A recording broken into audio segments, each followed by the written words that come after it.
Assalamualaikum warahmatullahi wabarakatuh. Nah, nama saya Devano Muhammad Danunya Bukan Reza dari kelas IF 4912 dengan NIM 1030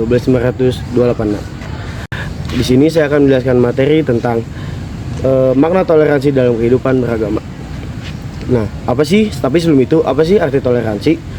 Toleransi itu adalah sikap saling menghormati, menerima, dan membiarkan adanya perbedaan agama, cara beribadah, praktik keagamaan tanpa memaksakan kehendak atau mencela.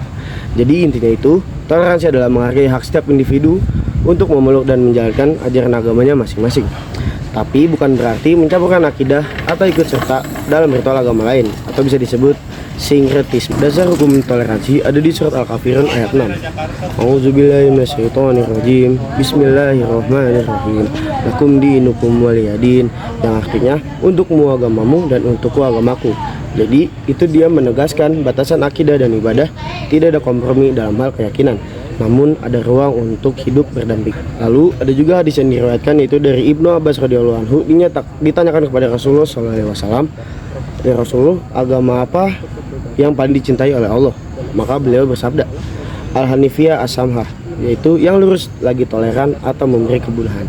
Hadis riwayat Bukhari. Memberikan contoh sikap toleransi. Yang pertama ada di bidang sosial, yaitu seperti menjenguk teman yang sakit, tapi walaupun dia tetap berbeda agama. Lalu yang kedua, membantu tetangga atau membantu teman yang sedang kesulitan tanpa memandang keyakinan mereka.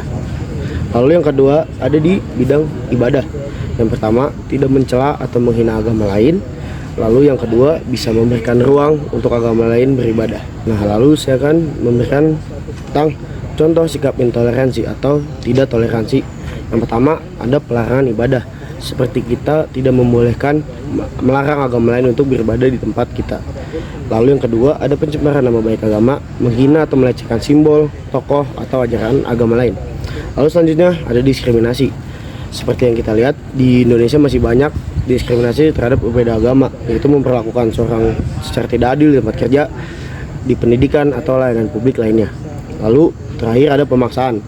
Lalu saya selanjutnya akan memberikan contoh kasus sikap intoleransi di Indonesia, yaitu sikap tidak toleran terhadap masyarakat. Yang pertama, ada peristiwa pelarangan dan perusakan tempat ibadah. Contohnya itu ada kasus penolakan atau penyegelan gereja yang sudah berdiri atau sedang dalam proses bangunan di beberapa wilayah Indonesia. Misalnya, pembakaran gereja di wilayah Aceh pada tahun 2015. Lalu ada penolakan izin gereja di Bekasi dan di Tangerang.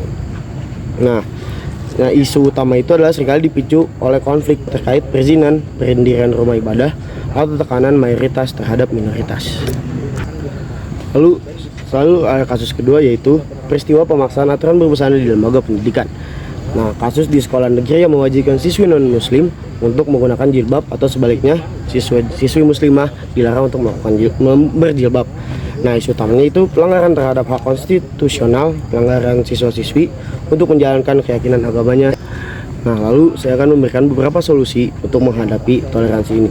Yang pertama, bisa diedukasi, seperti memperkuat pemahaman nilai toleransi sejak dini di rumah, sekolah, maupun di lingkungan. Yang kedua, ada penegakan hukum.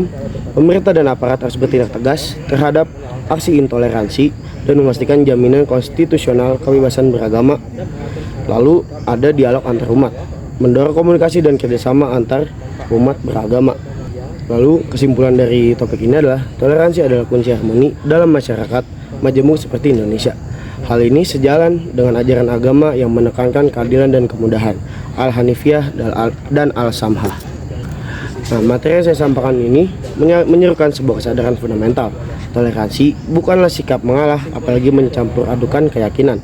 Toleransi adalah kekuatan moral untuk mengakui bahwa hak saya untuk beribadah sama berharganya dengan hak orang lain untuk menjalankan keyakinannya. Sekalipun keyakinan itu berbeda total dengan saya, marilah kita hancurkan ilusi bahwa kebenaran mutlak yang kita yakini harus diwujudkan dengan cara menghilangkan kebenaran yang diyakini oleh orang lain. Ajaran suci dari semua agama besar di dunia selalu berakar pada kasih sayang, keadilan, dan kemanusiaan universal. Sekian materi yang bisa saya paparkan tentang makna toleransi kehidupan beragama. Kurang lebihnya mohon maaf bila ada kesalahan kata dan tutur kata. Wassalamualaikum warahmatullahi wabarakatuh. Sekian dan terima kasih.